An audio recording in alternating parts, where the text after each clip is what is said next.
Bonjour à tous et à toutes, aujourd'hui on se retrouve dans un nouvel épisode et aujourd'hui on se retrouve dans l'épisode numéro 43. On va aborder le thème du nouveau départ et combien de temps pour se sentir enfin chez soi. Alors aujourd'hui on va parler d'un sujet qui m'a particulièrement touchée, c'est-à-dire le temps d'adaptation à un nouvel environnement. Donc vous avez suivi que dernièrement j'ai changé de lieu de vie et changer de lieu de vie c'est un peu comme un saut dans le vide, c'est-à-dire que je suis passée de vivre en France, j'avais mes petites habitudes, mes petites routines tu vois, dans mes villes françaises, à partir en Martinique et ok c'est encore un territoire français mais c'est un territoire d'outre-mer et la culture n'est pas du tout la même. Donc évidemment, il a fallu s'habituer tant au décalage horaire qu'au changement de culture et aussi à l'éloignement avec sa famille, l'adaptation à vivre en colocation mais pas que, en couple. Enfin voilà, il y avait plein de choses et même le changement de travail, bref, tous ces changements font grandir. En général, quand on a un changement de vie comme ça, on est hyper excité, chose que j'ai vécue et voilà, j'avais envie de vous partager aussi tout ça, comment j'ai vécu la situation. Mais en général, on est super excité, donc moi j'étais comme ça hyper excitée de partir en Martinique et tout. On imagine plein de choses, voilà, on a plein de trucs, mais une fois sur place, il y a vraiment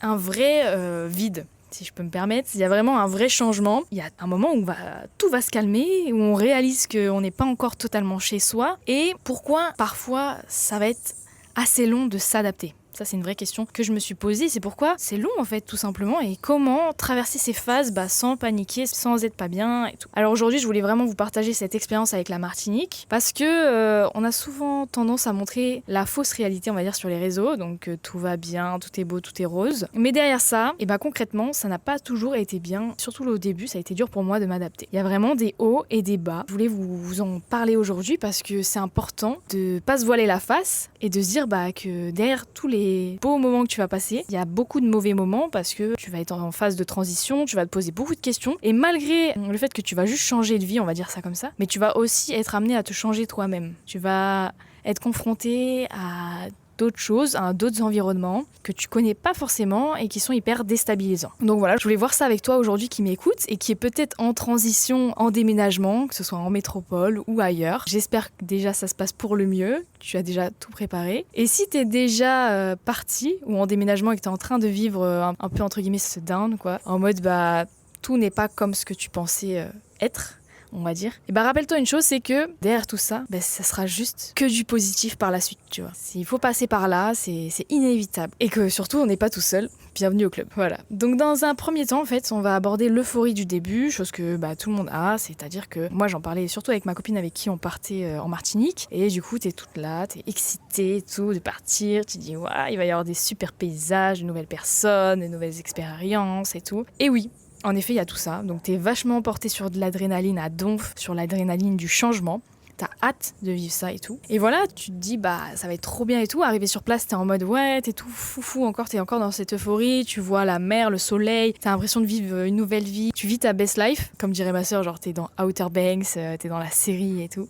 T'as vraiment l'impression, et c'est vraiment ça, tu vois, dans les premiers mois, dans les quelques moments et tout. Finalement, cette phase, elle va pas durer, et c'est bien normal. Parce que notre cerveau, il adore la nouveauté et tout, mais il a besoin aussi de stabilité. Et à un moment donné, moi, je suis redescendue sur Terre, tu vois, j'étais sur mon petit nuage, j'étais trop contente d'être là et tout, je suis toujours hyper contente. Mais mon cerveau m'a dit stop, genre là, t'as besoin de stabilité, tout est hyper instable, je suis partie comme ça du tout au tout, je dois me réadapter pour tout, je dois retrouver du nouveau travail. Enfin, tout est hyper déstabilisant, c'est le cas de le dire. Et donc, c'est là qu'on va rentrer dans une phase beaucoup plus inconfortable et qui a été vraiment très difficile pour moi à accepter. C'est le doute et le manque, en fait. Au bout de quelques semaines, tu vas vraiment avoir l'euphorie, comme je t'ai dit, qui va retomber. Et c'est à ce moment-là que tu vas vraiment te poser des questions. Donc peut-être que t'es à cette phase-là en ce moment, peut-être que t'es encore dans l'euphorie du moment, et du coup tu vas dire ouais, ça va retomber, peut-être que je serai moins euphorique, tu vois, mais c'est pas grave. Et si t'es encore dans le doute, c'est pour toi aujourd'hui que je fais aussi cet épisode, c'est pour te prouver que derrière tous ces doutes, ces questionnements et tout, l'être humain va toujours s'adapter, donc au final ça sera qu'une question de temps. Donc dans ce doute et ce manque,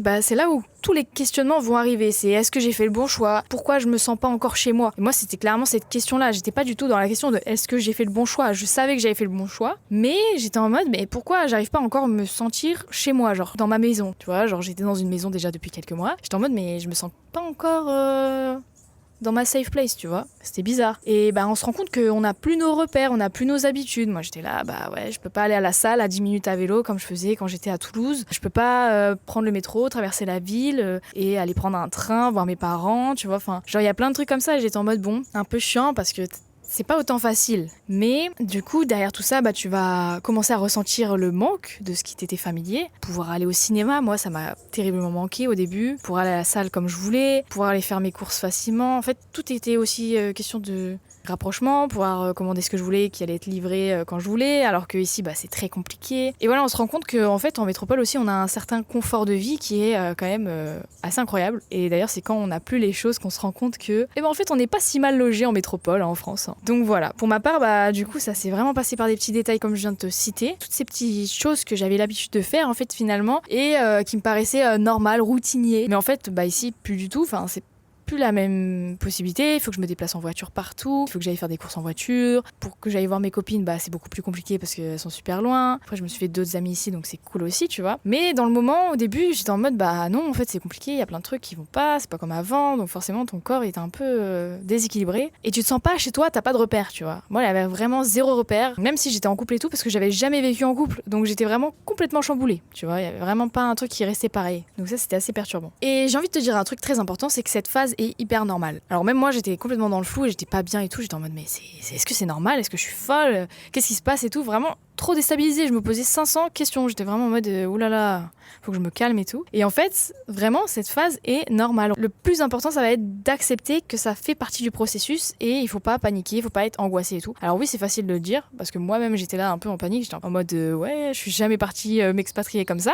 mais c'est très déstabilisant, tu vois. Et oui, c'est déstabilisant. Ce qui va être important de faire et ce que j'ai fait par la suite, ce qui m'a vachement aidé. Bon, encore à l'heure d'aujourd'hui, des fois j'ai des petits questionnements et tout, mais beaucoup moins qu'au début. Genre au début, c'était assez difficile pour moi, quoi. Ce qui va être important de faire, ça va être de créer de nouveaux repères. L'adaptation, c'est comme vraiment un muscle que tu vas entraîner. Petit à petit, tu dois recréer tes repères parce que tu passes d'un endroit où t'avais tous tes repères. En métropole, on a la chance d'avoir des villes où il y a tout qui est à proximité. Tu dois pas faire 1 heure de route pour avoir tout ce que tu veux, ou même genre galérer pour commander un truc sur Amazon. Tu vois, là, il y a des trucs clairement tu peux pas commander parce que tu te fais pas livrer, ou t'as des taxes de douane, ou t'as des machins. Alors oui, c'est du matériel, oui, c'est un peu, voilà, tu pourrais dire ouais, c'est superflu et tout. Mais quand le corps et quand l'être humain est habitué à ça, tu sais, t'as quand même envie de retrouver ça ailleurs. Et finalement, tu l'as pas. Donc, ce qui va être important de faire, c'est de commencer à créer de nouveaux repères, d'avoir une nouvelle routine, d'explorer ton nouvel environnement, de te créer des habitudes rassurantes. Moi, ce qui m'a aidé, par exemple, ça va être le matin, malheureusement, j'ai pas le temps d'aller à la salle comme je faisais à Toulouse. C'est encore difficile pour moi, tu vois. Ça fait partie des choses qui me font un peu de peine encore de pas pouvoir faire. Mais la chose qui me fait vachement du bien, c'est que je vais typiquement faire des entraînements de trail 2 fois par semaine. J'arrive à me retrouver et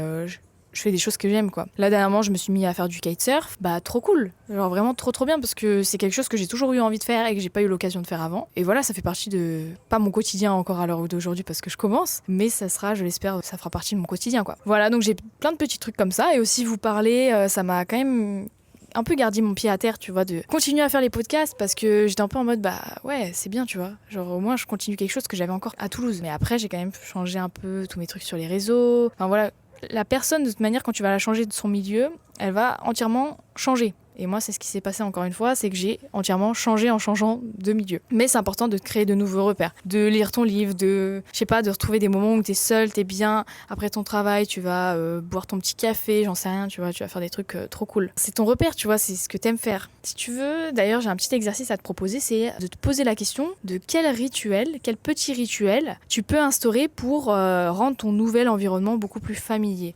Qu'est-ce que tu avais l'habitude de faire par exemple en France? Qu'est-ce que tu avais l'habitude de faire dans un autre pays et que t'as pas forcément eu le temps d'instaurer dans cet nouvel endroit, dans cette nouvelle maison si t'as juste déménagé dans une autre ville, enfin tu vois. Qu'est-ce qui pourrait être familier et qui pourrait t'aider à plus t'imprégner de cette vie et te dire ouais en fait c'est chez moi ici maintenant, tu vois. Et moi typiquement en fait c'est de retrouver un équilibre sportif, c'est de pouvoir faire des activités le week-end et tout que j'avais pas la chance de faire aussi en métropole, comme du kitesurf, comme aller à la plage hyper régulièrement. Tout ça c'est une chance et c'est important de trouver ton équilibre, tu vois, derrière tout ça. Et la dernière chose très importante, c'est de se sentir du coup enfin chez soi. C'est du coup à quel moment on va se dire qu'on est enfin bien chez soi.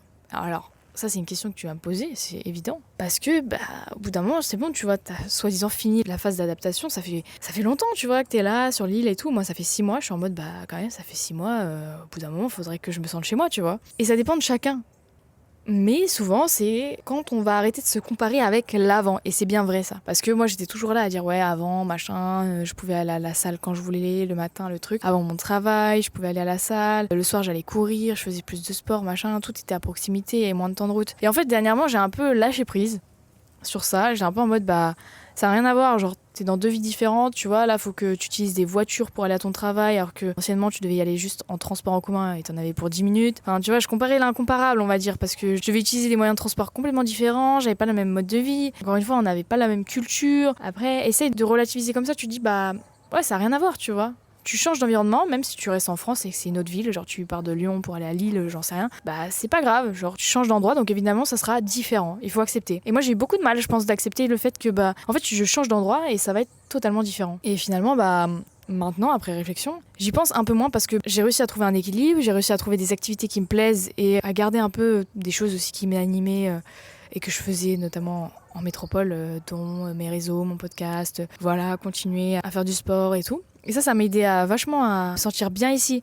Mais au début, c'était hyper difficile pour moi parce que même ça, j'arrivais pas à trouver le temps de faire du sport. Tout était un peu chamboulé. Enfin voilà, même de m'acclimater au travail, c'était compliqué au début. Enfin, c'est-à-dire que tu changes vraiment d'environnement, quoi. Et alors, quand tu te sens enfin chez toi, c'est quand tu vas commencer à lâcher vraiment prise et que tu vas dire c'est bon, tranquille. Tu te mets plus de pression. Et à un moment donné, faut s'adapter à chaque endroit, mais il faut pas être là non plus à se mettre la pression derrière en mode il faut vraiment que je m'adapte, voilà, j'ai pas le choix, parce que là je vais y rester 6 mois, quoi. Non, impossible de bien se sentir à l'aise chez soi si tu te mets la pression comme ça sans cesse. Donc vraiment, lâche tout ce que t'as à lâcher, tu te dis c'est bon, genre, ça a rien à voir, c'est deux endroits différents, et on va voir. Voilà, on va voir, on va essayer de mettre les petites routines, les petites choses que j'aime bien par-ci par-là, et après le reste, ça coule de source. Tu vas commencer à avoir, comme je te dis, tes petites routines, tes petites habitudes, et tu vas reconnaître des gens, tu vas commencer à te faire des amis, tu vas plus te sentir comme un touriste dans ta propre vie. Parce qu'il y avait ça aussi, moi, quand je suis arrivée en Martinique, j'étais vraiment là, je me suis dit, putain, je suis une touristos, quoi. Et en plus, je me suis dit, ouais, comment je vais réussir à faire ma place, tu vois. Et au final, ça, j'ai eu moins de difficultés de me faire la place, on va dire, ici, de me sentir à l'aise sur l'île que de me sentir vraiment à l'aise dans mon quotidien. Pour moi, c'est deux choses différentes. C'est-à-dire que sentir à l'aise sur l'île, c'est vraiment, je savais que je pouvais, j'étais contente d'être là, je savais que j'étais bien, c'est un environnement trop bien, j'ai trop kiffé, j'aime trop encore l'environnement martiniquais, l'ambiance, j'adore la culture et tout. Mais derrière ça, moi, j'arrivais pas à me sentir bien forcément dans mon quotidien. Il me manquait, tu vois, ces petites routines de sport, de salle, de machin. Et au final, j'ai réussi à pallier à ça via d'autres sports, notamment du kitesurf, de la course à pied et tout, mais aussi par d'autres petites activités que j'avais pas potentiellement l'occasion de faire en France. Et ça fait du bien aussi de changer, ça c'est important. Faut pas rester fixé et borné dans une seule activité ou dans un seul projet, domaine. Il faut vraiment se dire, voilà, il faut accepter les portes qui s'ouvrent à toi et tu changes d'environnement, donc ça va de même avec tes projets de vie. Voilà, donc je voulais finir sur ça. Alors d'aujourd'hui, je me sens beaucoup mieux qu'au début, encore heureux parce que ça fait 6 mois que je suis là. Mais c'est pas venu pour te dire du jour au lendemain. C'est pas parce que sur les réseaux je montrais que tout allait bien, machin, je faisais des activités que ça allait forcément bien derrière ça, tu vois. J'avais du mal à trouver mon équilibre et ça, c'était difficile. Vraiment, ce qui est important, ça va être de lâcher prise et d'accepter que ça prenne du temps en fait. C'est vraiment la clé. Te mets pas de pression. Genre, il y a personne qui va être là derrière toi, qui va te juger, qui va dire genre t'as pas trouvé ton équilibre, mais c'est pas bien, faut que tu te dépêches. La pire personne qui va te mettre la pression, c'est toi-même. C'est ton ego, c'est ton mental. Et ça, c'est difficile. Maintenant, il faut que tu arrives à le mettre de côté et te dire c'est bon, j'ai tout le temps qu'il me faut pour me sentir à l'aise dans mon nouveau chez moi. Et ça prendra le temps que ça prendra. Point. Maintenant, à toi de mettre en place des petites actions pour te sentir bien au quotidien, de continuer tes petites activités, de continuer tout ce que tu aimes faire au quotidien. Et franchement, ça aide énormément. Moi, ça m'a vachement aidé. Parce que clairement, au début, j'étais perdue pendant un bon mois et demi, je dirais. Ça m'a pris un bon bout de temps. Et après, ça allait bien et tout. Et puis, t'as des moments où t'as des redescentes, tu vois. T'es en mode, ouais, c'est un peu... Tu te sens encore un peu perdu, tu vois. Et des moments où ça va mieux. Et des moments où ça va un peu moins bien. Et maintenant, ça va beaucoup mieux. J'ai réussi à trouver mon équilibre, j'ai réussi à me trouver moi aussi, à avoir des réponses à mes questions, parce qu'en fait, derrière ça, je pense qu'il y avait vraiment des questions sans réponse, où j'avais besoin de quelques éclaircissements et je me les suis donnés. Donc là, ça va nettement mieux. Voilà, on en rediscutera d'ailleurs dans des prochains épisodes de podcast, mais ça en va aussi avec la méditation et tout ce qui est mission de vie que je vous ai parlé la dernière fois. Ça m'aide beaucoup à savoir ce que j'ai vraiment envie de faire, pourquoi je le fais, tu vois, pourquoi je suis partie en Martinique, pourquoi je suis allée prendre ce travail-là plutôt qu'un autre. Et c'est vraiment des questions qu'il faut se poser parce que si tu sais même pas pourquoi tu fais ça, au final, tu n'arriveras pas à savoir aussi qu'est-ce que tu fais là en fait, tout simplement. Alors là, on en revient à des questions existentielles, on va dire, de qu'est-ce que tu as envie de faire en fait, c'est quoi ta mission de vie et pourquoi t'es là. Mais ça n'est pas le sujet du jour. En conclusion, du coup, on passe par plusieurs phases. Ça va être l'euphorie, le doute, la recherche des repères et enfin, pour finir, la stabilité. Alors d'aujourd'hui, je peux vous dire que je suis enfin stabilisée. Je suis enfin stable, on va dire. Je me sens bien, forcément t'as des moments, même quand t'es stable, où tu penses être stable, tu vas avoir des moments où ça va rechuter, ce qui est logique, parce que t'as toujours été habitué à un autre fonctionnement. Maintenant, il faut lâcher prise et accepter la situation telle qu'elle est. En tout cas, si toi t'es en plein changement, un petit conseil, sois indulgent avec toi-même. Ne t'attends pas non plus à tout aimer dès le début. Genre forcément, il y a des choses au début, ça va être hyper déstabilisant. Mais laisse-toi le temps. Parce que franchement, c'est important. Faut pas se mettre la pression. Moi, j'étais là au début, je me mettais la pression et tout. J'étais en mode, c'est pas du tout ce à quoi je pensais, ce à quoi j'imaginais. C'est pas possible. Genre, j'étais vraiment comme ça. Mon cerveau, il arrêtait pas. Vraiment, j'étais en mode, mais au bout d'un moment, faut que j'arrête parce que je pétais un plomb. Et au bout d'un moment, j'ai décidé de tout lâcher. Enfin, genre vraiment de me dire, bah écoute, je vais prendre mon temps et j'arriverai à trouver mon équilibre, quoi qu'il en soit. Et c'est exactement ce qui s'est passé.